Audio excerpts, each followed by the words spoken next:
যে 6টি চিহ্ন দেখলেই বুঝবেন আপনার হায়াত শেষ, মৃত্যু সন্নিকটে, আপনি আর বেশি দিন বাঁচবেন না। এই 6টি চিহ্ন, 6টি আলামত যদি আপনার ভেতরে প্রকাশ পায়, কোরআনের বিভিন্ন জায়গায় এই 6টি চিহ্নের কথা, এই 6টি আলামতের কথা আল্লাহ তাআলা কোট করে দিয়েছেন। প্রথম নাম্বার ধাপই হচ্ছে ইয়াউমুল মাউত, মৃত্যুর প্রথম ধাপ। এই ধাপে ওই ব্যক্তি, যেই ব্যক্তির মৃত্যুর ধাপ চলে আসবে, ওই ব্যক্তি তখনও বুঝবে না যে আজকেই তার শেষ দিন, সে আর বাঁচবে না।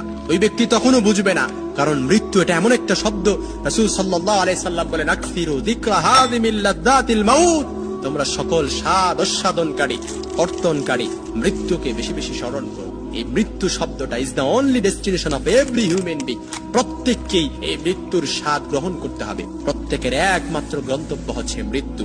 যখন ইয়াউমুল মাউত, এই মৃত্যুর প্রথম ধাপ চলে আসবে, ওই ধাপেও ওই মৃত ব্যক্তি জানবে না যে আজকেই তার জীবনের সমাপ্তি ঘটবে, হায়াত ফুরিয়ে যাবে।